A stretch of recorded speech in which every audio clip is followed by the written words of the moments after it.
Hey guys, we're back and we've actually got a name. We've had some awesome input throughout the different social media sites, even people texting me and people calling up to the store, but it just didn't beat what I had in mind.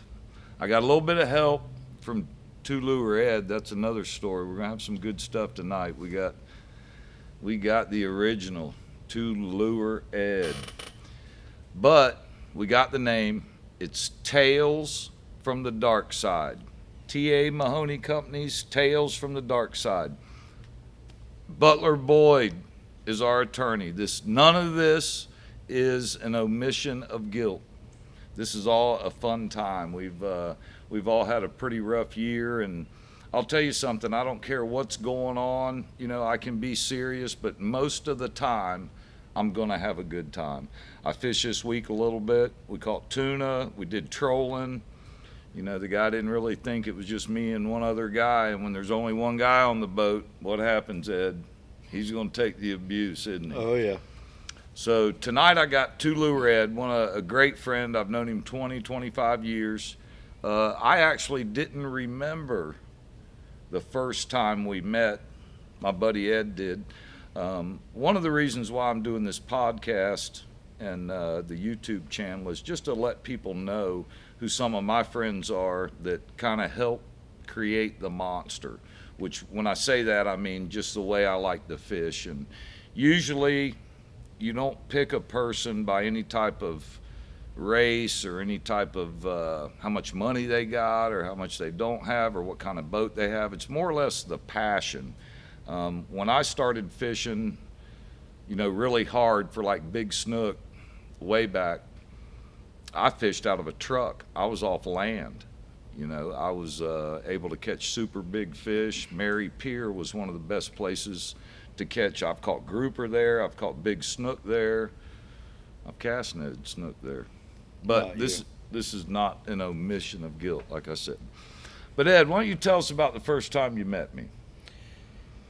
Well, I was with my cousin Dennis and Mike, and they called me up one day. Said, "You want to go fishing?" I said, "Sure." So we jump in the boat. We drive over to Blinds Pass. Head out there. We've already caught two or three. We're sitting there. All of a sudden, we hear this music coming around the bend, Hmm. and I see Mike's face, my cousin Mike, and he goes, "Uh-oh." I go, "What?" He goes, "There's Mahoney." I go, "So?" He goes, "I was fishing here yesterday with him, and he showed me this spot." Yep. So the first time I met Ed, my buddy, and everybody out there knows if you've been fishing a while and taken a few buddies, they're quick to jump on that spot. I was there the night before catching 40-inch snook, 38 inches, 34 inches. I mean, that Blinds Pass was killer. Ask him not to go back. Oh, no, no. I got to work at the nursery. I'm not going back. And he's got Ed and his other cousin there, and they are on him. But I left them alone. It ain't my spot. You don't own the spot. I became vulnerable. But you know what happens, Ed? Over time, you've had that happen, am I right? Absolutely. But you've probably done it more than Just had to it you. had. Oh no, Just to you. I've heard some stories. I've heard his own cousin, the one that took him out there. I got a good one for you. Took him out to Port Manatee, and there's some rock piles out there. Huh? You didn't think about that one. This is a long time ago. And this is what learning to fish is about. Don't kid yourself. Okay? It's not pick up a book and start reading it, and that's what's going to happen today when we fish. Truly, it's an art. It's called an art of fishing. You got to find the spot from your buddies, from the people who show pictures. You look at that kind of stuff. That's the way you get in there. You still got to figure out how to catch them. Oh yeah, but you're gonna block everybody else from that knows how to get in there, right? Is that what happens? I don't know. I mean, we can tell you about a bunch of them. That one in Port Manatee is his cousin Mike Pierce Sr. Great guy. Takes him out there and they catch a bunch of mango snapper. Well, how many times did you beat him to that hole? Me and Dennis. Yeah, A the other bunch. cousin. These are the three that all crapped up my spot and made it where I couldn't catch no fish, because who knows, that they ain't letting them go. Them three, no way. Yeah, we'd be out on the flat catching bait, and then we'd say, "Here comes Mike," and Mike would pull up to us, and we'd go, "We got our bait. We'll see you later." And we'd motor on over to the spot, and he'd be like, you could tell he was like getting mad. He was a little upset. He was a little upset. Yeah, the funniest one I ever heard about that spot is he told me, I knew Eddie was going on that Saturday, so I thought I'd get out there before Eddie, right at daybreak. So he pulls up on the spot, and there's a anchor light on the spot. It was Eddie sitting on the anchor light. Me and Dennis. You and Dennis had some good times with Ed fishing. We've done a lot down in Boca Grande, fished some tournaments down there. Got some great stories about Boca Grande. What I'm trying to do is kind of let everybody know in the beginning, how it started. And Eddie was one of the guys that had the passion. I mean, he was ready to go. You'd call him 3 or 4 nights a week, go out. We'd fish till midnight, 1 o'clock. We've done a ton of damage down there at the Alify. Probably one of the best spots. And that time of year is coming up. Yep. Yeah, when is that? September should be when the shads start flipping. How about the one where I took you down there? I had no choice. Okay. There's a reel company called Pro Gear. You remember those guys out of California? And I was selling their product, and they came in for a boat show, and we were kind of working it over there at the fairgrounds. They wanted to go snook fishing. They wanted to test their reel on a snook. So I think at that time, I forget what the name of the show was, but it was over there at the fairgrounds on a weekend in probably October, maybe late September. I said, "Great, man." They come right up the river.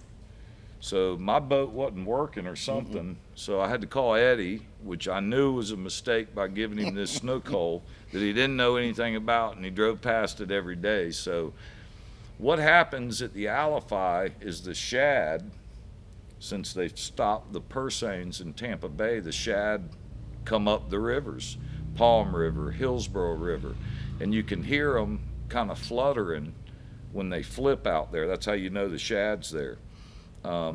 We went out there probably in September. They really start coming up inside the river pretty good there at 41. And once you see those shad up in 41, that's the time to go.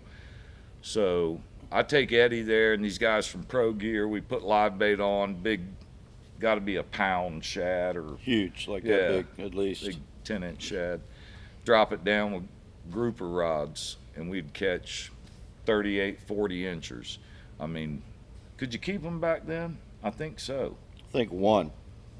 One per person? 1 over 36, I think it was. It was 1 over 36 and one between like 24 and 36. Yeah. Yeah, it was back in the good old days. So we went in there and hammered them. I mean, had a great time. Eddie at the time wasn't married, brand new boat, and just fished my hole to death is what happened, isn't it? See, I took Brett out, I took Taryn out. We would all go out there. Hey, what'd you do when you called me up there 2 weeks later and said, "Hey, Mike, I figured your spot out. Let's hear about that." Out. Yep. So we go out there and fish. You didn't catch a lot of fish, but when you did catch one, it was big because we were on the bottom. Well, I just started flipping those baits around the pylons. Around the fender. Around the fenders, and you let them drift back with the tide. Boom, and we were catching slot after slot after slot snook, just killing them. Y'all We'd go home with a every limit night? every night. You hear that? Every night, like 3 weeks straight, 3-4 nights a week. and just crushing them. Yep, giving fish away, stocking the freezer up. Hey, this is a good one. You take your buddy to a snook hole, and he calls you up 3 weeks later and says, "Hey, man, I ain't got no more room. Y'all need any snook down there at Mahoney's?" Sure. He'd bring them in, and they were all, Legal fish. I'm sure there was some double dipping in some of them good days. So one night I called Mike up and I say, "Dude, I got your fishing spot figured out." He goes, "What's that?" So I told him about flipping the things. He goes, "Do me a favor. Just throw that line out there with that big egg sinker on it and let it sit." Stick it in a rod holder. Yep. So I did that and continued to flip the bridge, and all of a sudden it went off. Bam! This one's like 39-inch snook. That was your biggest one at the time. At the time, wasn't it was. Yeah. Yep. He called me up and he said, I figured out your spot. And I go, I'm thinking to myself, first of all, to give credit to the guy who showed me how to fish the Alafai River. His name's Bill. I don't remember his last name. He used to sell the stickers that said "Save the Manatee," and we, he would sell them to us, and we would sell them, and then it would, he would donate some of that money. He was like one of the first ones to save the manatee. We didn't know how much that'd come back and bite us in the butt, but it sounded good when they first did it. But Bill's the one that showed me that, and I remember we were throwing plugs, and I caught my first 20-pound snook there. And a lot of people I took there caught their first 20-pound snook, but we were throwing red and white mirror lures, diving plug. He told me if I went there on a certain tide and worked certain areas, he guaranteed me a 20-pound snook. And that's exactly what happened. I worked the incoming, I'd work the outside of the bridge, the outgoing, I'm on the inside at night, fishing the shadow lines from the lights there. Caught my first 20-pounder there. Well, I was fishing with Bill one night, and I stomped the deck of the boat, and the whole bottom of the river just lit up. So I stomped my foot again, it did it again. I said, what is that? He goes, that's shad. The shad are coming in this river right now, this time of year, and that's the snook follow them up river. A lot of people think September, you got to wait for it to get cold. But Eddie will tell you, who's tore the river up down there, it doesn't have to be cold to catch big snook coming up in the river in the fall. It's the length of the day. That's when they're moving. They've already spawned. They know the cold's coming. Well, what Bill said to me that night made me go after them fish, because he said, I go, why don't we ever use one of these big shad that are down in the river? You don't throw a cast net and get them. And he's like, oh yeah, you don't want to do that. And I'm like, why not? And he said, I put a live bait down there one time and it broke every reel I had. Every fish is way too big. And that, at the time I'm probably 25, 26 years old, and I'm thinking, yeah, that's the one I want. I want the one that's going to break stuff. So I started going down there with grouper rods, and we were landing them. Mm-hmm. I was stacking people on the boat. I was going to temporary labor service just to get people on the boat to catch their limit and then pay them and send them on their way. Worked out good. You have to get them a fishing license and stuff. It works. But Ed really tore it up down there. Now, we probably got a break coming up. We're going to pause 1 second, and we're going to be back with Two Lure Ed.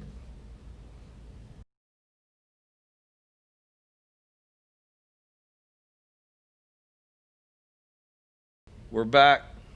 T.A. Mahoney, Tales from the Dark Side. Remember, it's all entertainment. This is not an omission of guilt. Brought to you by Butler Boyd, attorneys at law. We're back with Two Lure Ed. A couple things I want to talk about. You actually have had quite a few different names. Am I right? What was the first one? Similar to what's coming out of the wall. Alligator arms. Alligator arms. Eddie wanted to do everything, but he couldn't get in his pocket. His front arms were so short when I met him, they wouldn't reach, they just reached the tip of his pockets where he could drop stuff in there, but it was hard to get something out of that pocket. So we started calling him Alligator Arms. Well, Alligator Arms evolved into Two Lure Ed. Okay. How long ago was that? That had to be 6-7 years we were over Two Lure? Yeah. Whacking Something them like that. pretty good, right? Yep. Where we were starting. We were right in the heat of it. Somehow, and I can tell you something, I'm not that good of a hunter. I'm not that good of a fisherman. I'm not somebody who's going to sit up here and preach to you like I'm the best in the world. I screw up a lot, okay? I've gut shot deer. I've set the hook when I shouldn't have. I've hooked big fish and pulled a curly cue back. I've done it more than anybody. I've misjudged deer thinking something was bigger than what it is. So I'm the same as you guys. I mean, and that's what we're up here laughing about. And it's really some of these stories that I'm going to tell you from different people is how I evolved and where I'm at today with sports and everything else. Some of the stuff I wouldn't do today, but take being unsupervised in your mid-20s, with nobody going to tell on you in the middle of somewhere where nobody's going to see it. I kind of might have gone to the dark side once in a while. I mean, just kind of the way it happens. But this is the best one about the 2 lure. And when people ask me, I even had a guy say to me, well, what's your name, Mahoney? What do they call you? Well, I don't really do super stupid stuff anymore to be made up a name, because most of the names, like I'll tell you, my buddy Tangles, Tracy, how did he get that name? Well, you're 5 people on a boat, he's up front with a 3/8 jig head, you're in 200 feet of water, he's open bail dropping his other line. Tangles wraps everybody in the boat and the buoy line, reels it in, it looks like a dream catcher. Okay, that thing you hang from your rear view mirror, that's what it looked like with all this braid going in it. And the only one that didn't get hooked was me. I was baiting my hook was the only reason why. He'd have scooped 6 of us that day and the buoy line. I just went over there with a fillet knife and cut. His was the first line I cut. Start retying. No more up front. But where Ed went from alligator arms, because he didn't have no money, but he'd pay you tomorrow. It's like Wimpy on Popeye, wasn't it? Wouldn't he want a cheeseburger today and he'd pay you on Monday or something? That could have been another name, Wimpy. Could have been. We're out there off Anna Maria in 35 foot of water. The gags seemed to be everywhere. We caught them all year. For what, 2 or 3 years, right? Yep. When I was telling Ed, hey, you can do it in your boat. You can do it in any boat. On a nice day, 35 foot of water is what, 7.5 miles, right? Something like 8 that. miles. Yep. You're out there's a couple artificial reefs that hold fish. Ship channel gets a little bit deeper if you want to go over there. So I'm telling Ed about it. He's like, all right, set me up. I go, well, you need one of these $100 reels and one of these $50. Oh, no, I got one at home. I got one that good at home. So he's never going to buy nothing new that you suggest if you get over $100. Now, if you give it away, like you pay him to take it, he'll buy it. Other than that, he's got one at home. He got from the pawn shop or somewhere. So I tell him, these are the $25 lures that you got to use. And he's like, $25? And I'm like, man, I'll probably give you a little bit of a deal, but one gag grouper, 10 pounds, is well worth $25. But you'll probably catch quite a few of them. So Ed says, I'll get 2. What do you think? And I go, you're trolling 2 at the same time, right? Mm-hmm. You need to buy about 6 or 8 or 10 of them. Oh, says the man owns the marine hardware store. Just so happens I got them. The colors you need is what I told him. So 2 lure Ed grabs 2 lures for the weekend and says, this is all I need. So rang him up, off they go. I think it was Saturday or Sunday you were out there, right? Mm-hmm. So he got through one day with 2 lures. But the next day I show up because I'm going to go offshore on Monday, and this was Sunday. So I went down there and figured, hey, Ed's out there. I'll run out there. He said he's on them. I think y'all told me they just started biting. You put one in the box. Well, the limit's 2 per person, right? I had 2 people. I had 2 on the boat. I caught another one right before you got there. Yeah. So I had 3. So you had 3 on the boat, and you had 2 people? Mm-hmm. No, me and another person. Yeah. So you had Right. 2 guys, so it's a 4 fish limit. Well, I see Ed break off. I'm trolling. I get a fish on. I see him break off, and you can tell when Ed breaks off, he throws a tantrum, right? So even though he's 20, 30 yards away, you can see him doing the stabbing motion and whining. He's ready to break something. He's yelling. He starts blaming it on whoever's on the boat with him. Well, shortly after that, I see the second break off. So I'm thinking, well, hope he's got more lures. So I go over there. He kind of runs over to me and he says, yeah, I've been out here all day. I'm going to take off.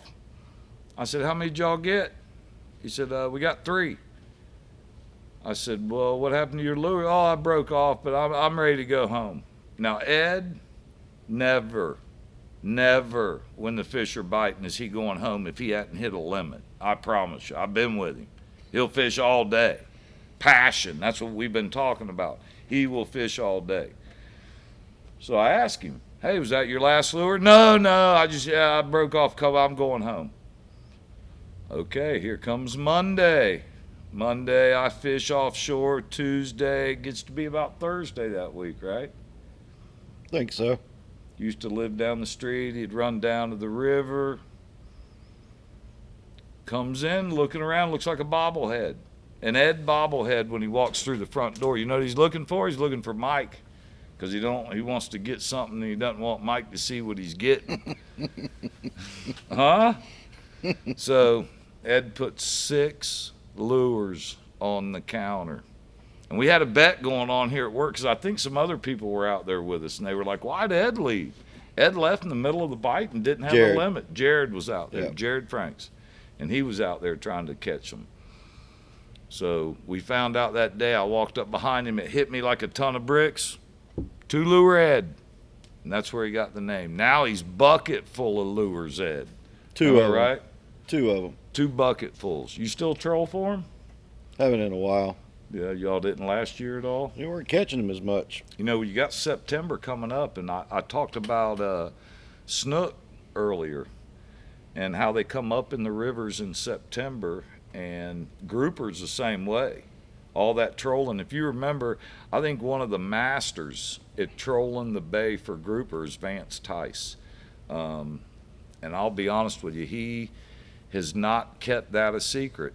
He has taught people. He's a great guy. He has taught people how to do it. And I'll be honest with you, we used to get a lot of paper magazines that would have the tide charts in them and stuff. And they did a cover on him holding up a real nice 15, 20-pound gag that he had caught in the bay. Yep. Off the jigs and planers and how they put the curly tails. I basically read that article, grabbed some inventory, jumped in the boat, and went and caught grouper. That's how. We caught them in the fountain that day. Yeah, and that might have been the day that with we the downriggers. Yeah, Yep. Yeah. Instead of the planer, we had downriggers, but Yep. yeah, it was probably one of the best around, and that's coming up. September is probably some of your best time for doing that grouper trolling. Fish are starting to move. The days are shorter. I know it well because of alligator season. You know, and I've been on some hunts with Ed during alligator season. Yep. You've been scared before, hadn't you? Yep. Wasn't coming out of the tower. Yeah, what happened there? Y'all just caught a big one. And yeah, but I'm saying when we looked around for help No, I was in the tower driving the boat and doing the spotlight. with somebody else. No, I was up there by myself. No. I think, what was his You know, name? it's funny about alligator hunting, and many of my friends understand when you get the big one in the boat and you look around, there ain't nobody near you. I mean, nobody. Ed's up in the top, and I'm going, hey, come down here and hand me the tape. I got my hands full right now. Oh, I'm not coming down there. I'm driving the boat, Mike. Sorry, can't help you out. Isn't that what you said? I don't remember. It was a long time ago. I just know that gator was every bit as big as that boat we were in. Well, he wasn't quite that big, but he probably was looked big. that big. He was big. You never went again with me after that, did you? Yeah, I did. Yeah, I did. Did you Had ever the get game down wardens come out and Fish circle us. Fish cops. Where yeah. was that at? Out in the middle of Hatch in the Hancock. Hole. Hancock. Oh, Hancock. Yep. Oh, boy, I got some stories about Lake Hancock and alligator hunting. Yep. I don't even know the Yep. stories I want to tell, but I quit going over there. They finally ran me out of there, Polk County. Imagine that. I wish Grady Judd was around then. Something might have been done, but there wasn't nobody on my side. What, was that the time we had Tharp on the boat? No, I don't think I went with Tharp. No. You were in the middle of the lake with me and they pulled up? We were in 2 boats. Let's hear it. What happened? We were sitting out there in the middle. We were getting our game plan, we had spotted some small gators, and so we're over there talking. All of a sudden, we get blinded by these spotlights. And then you hear the big airboat coming in, and they just hold the light on your face the whole time. You can't see, you're blinded. Did They I just have any circle. lights on in my boat? No lights on in the boat, sitting out there in the dark. I was trying to be sneaky. I'm sitting in the Yep. middle of the lake all by myself discussing a game plan. Yep. Here they come. Here they come. We didn't get in trouble, though. They're pretty good guys. Yeah, they were. They just checked you out. That's all they did. Yeah. But, What they should be doing. Alligators are, that's another one that's coming up here. August, September. Gerzafi, Glen, probably one of the best around. Anytime I go to hunt now, I'm calling Glen, that's for sure. But some of those times, Lake Hancock was a fun place to go. We caught a lot of big alligators out of that lake. That is the headwaters for the Peace River. Mm-hmm. So that's why that flooded there. And we had that hurricane a few years ago, 10 years ago, whatever it was. It come up the Peace River. That's why we got so much of that in Polk County, just because it pushed that water up in there. But awesome area to hunt. That's another great sport that Florida has that's coming up real soon. And, hunting season will be here before you know it. One of the things I wanted to talk about when I first met Ed, and what I'm doing in some of these videos, I kind of want to take you from the beginning when I was in my 20s on into now, and some of the stuff I've done and the fun I've had and the people I've done it with. A lot of people, it's like Ed, I keep telling you about the passion. Carl's the same way. I had a show on with him. Matt Clapp's a friend of mine. Casey King, the Croftons. I mean, all the people that I plan on having in here, a lot of y'all may never even hear of them before, but in reality, they're some of the best fishermen that I've ever fished with, and I've learned a ton from them. So one of the things I wanted to do that I've always done with hunting or fishing is if somebody hasn't done something, like a big snook with Ed, and I took Ed out there and put him on a big snook, I mean, I like that. I've caught a bunch of them. If I can get him on a big snook and make a fisherman out of him to where he goes after him, he can be an asset. We help each other out with where fish are, where bait is. He always doesn't tell you exactly, you know what I mean? Like, he's more likely to kind of bend it a little bit, so you have to really think about it when he tells you, bait's at Weeden Island or bait's Could in the be right middle around grounds. the corner from Weeden Island. Yeah, he'll tell you he's in the middle grounds off Gandy, and you'll run to the middle grounds and see him at a range marker. You'll be like, hey, what's going on? I thought you said the middle grounds. Oh, I went there. The bait must have moved. It's over here now.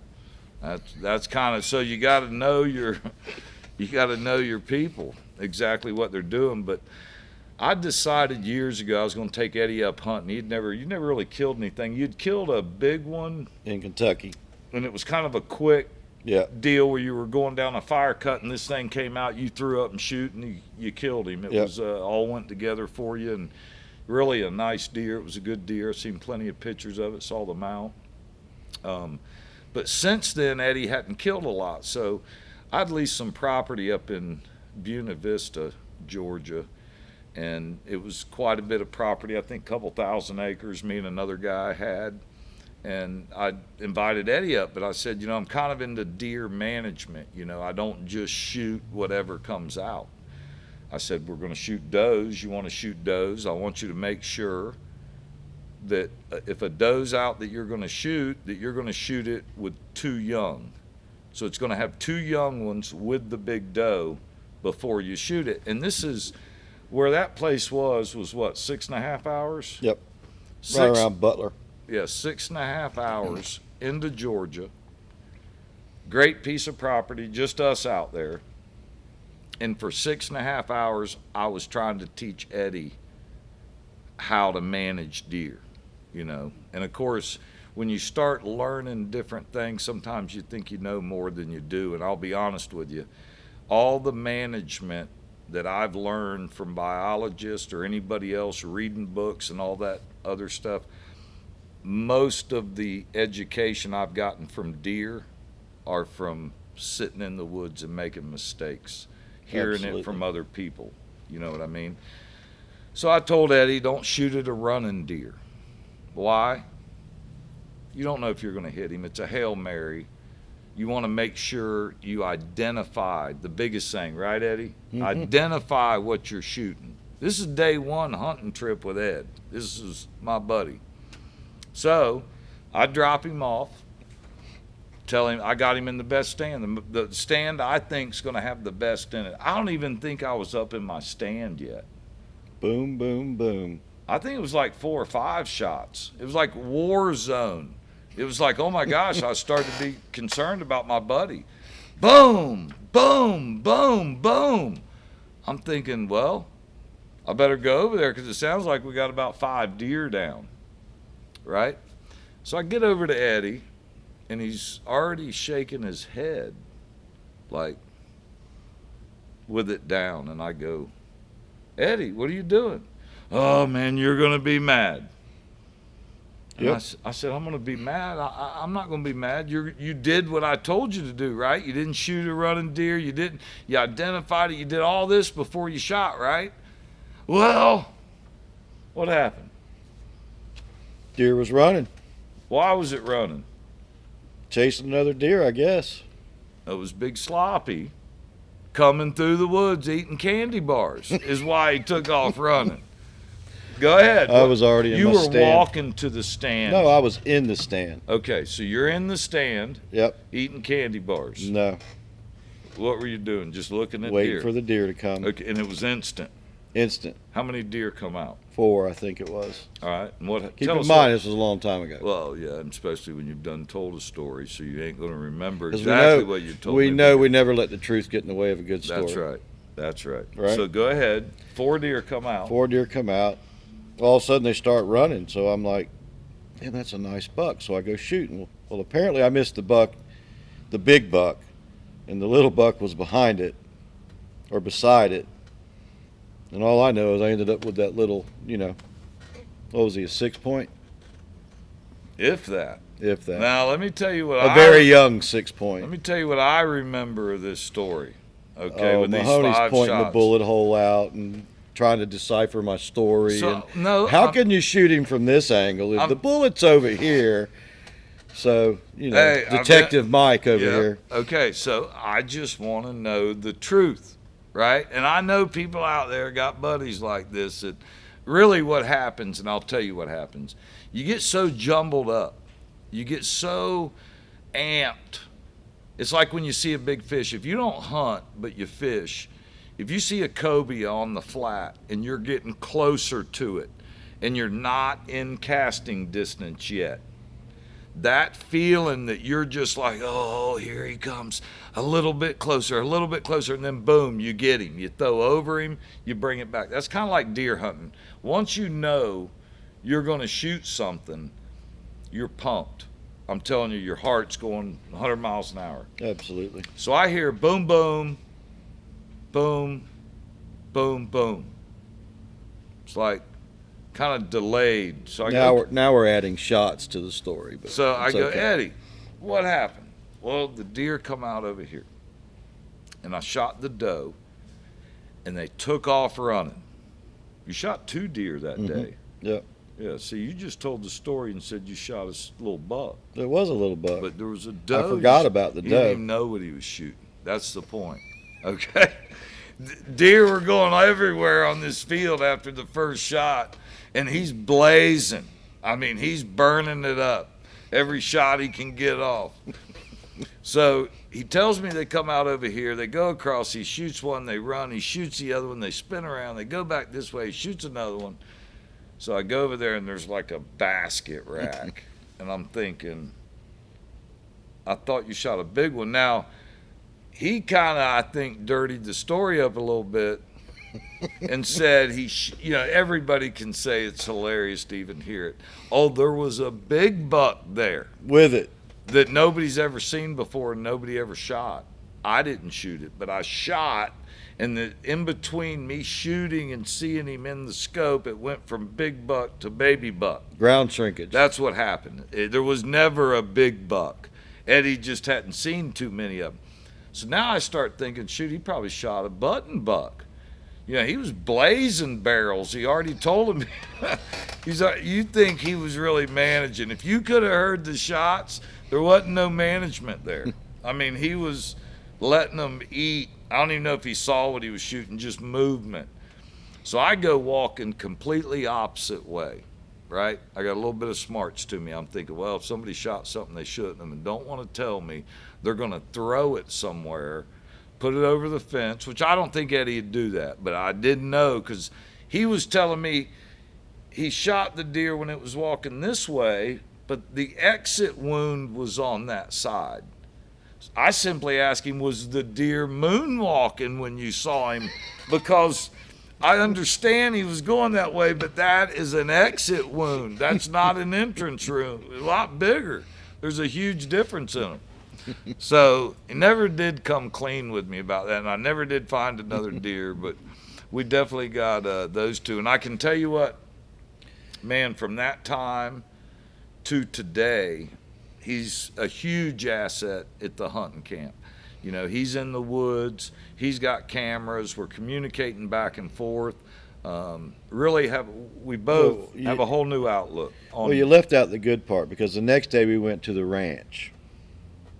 Oh yeah, yeah. And I get the big thing about we're going to shoot does, only does. And what I told you. Oh, it was me and who else was there? Rubio. Who worse to have on a ranch where you can't shoot nothing? Flim Flam Rubio. Ernie, he's a good guy. I love him. I've been around him forever, but he sometimes doesn't. There's deer stories with him too. So by the time it was all over, I got in the stand and I was like, done made up my mind. I wasn't shooting anything that we came went out to of my them buddy's ranch is what he's talking about. The next day, my buddy called me up, Bob Moore from Lake Wales, great guy, known him for a long time, met him here at the store, another great customer. He's got a nice ranch up in Georgia, invited me up. We help him out with some management there, shooting does the beginning of the year. He always calls me up and says, hey, your friends, whatever, come help me shoot does. They kind of manage what's there under wildlife biology, and I'd had Eddie and Ernie Rubio with me. So this guy's already shot baby deer, and after I asked him not to, and then Rubio's just Rubio, and then we're going to this guy's ranch. So I had to tell him right then in front of the old man just to let him, or not old man, sorry about that, Bob, but my buddy Bob, I had to tell him, you guys shoot the wrong thing, you're not riding home with me. And I think I drove both y'all up there that year, right? Yep. So it was funny because afterwards you talk about things like that at hunting camps and different places, experiences we've had in our lives, and both of them told me, no, that day there wasn't even a bullet in my gun. I sat at that man's ranch and I wasn't going to shoot nothing, Mahoney. You even saw a real nice one. Saw a real nice buck. Probably the biggest buck you've ever seen, Yep. I think you said. It was a monster. He wouldn't Stud. even look at him in the scope. He just sat there, he said, watching. Didn't see the first doe. You know, something else I want to talk about is we passing the time on a boat with your buddies. You know, there's some things you do. Well, Eddie has been the blunt of quite a bit. And I can tell you, when you go with your buddy and he's got a truck and a boat and he thinks you can't do this or you can't do that, you want to be the one that backs the truck in and pulls it out. Because 2 times, Eddie has let me pull his truck out. Never and I can again. tell you, it was like a top fuel burnout at the drag strip. I had smoke coming off both tires all the way up the ramp, and all you got to do when you get out, act like you didn't know. Oh, Ed, I didn't hear it. Was that smoke? He had steam coming out his ears. It was amazing. That was a good one, huh? Never will again will I ask you to put the trailer in the boat, in the water. There's always some kind of shenanigans going on. That's isn't why there, I call Eddie? you Shenanigans. That's the only name anybody's ever given me is Shenanigans. But he's the only one that knows it. Nobody else says that. It's just he just happens to be there a lot. Because you're full of them. Yeah, I am. I'm always full of looking them. for an angle. Always. But Ed, I appreciate you coming out tonight and doing a show with us. And boy, you were talking so much over there. I didn't know what I was going to do with you. It's been a good time and a good probably 20, 25 years and lots of good We got fishing more. and We'll hunting. do more. Oh, yeah, it's still in the hunt club, and you'll be back on here again. We've just touched the first couple years of the shenanigans. About 25 years worth of shenanigans. So you, along with Carl and some of my other buddies, are going to be on here a bunch. I'm sure Casey's got a few stories too. Oh yeah, he'll be on here. I think he's doing the next show. So Casey Cool. King will be on that one. I appreciate everybody tuning in tonight. Had a great time. I hope I brought some laughter to you. Don't take it seriously, and have a good night. And never let the truth get in the way of a good story.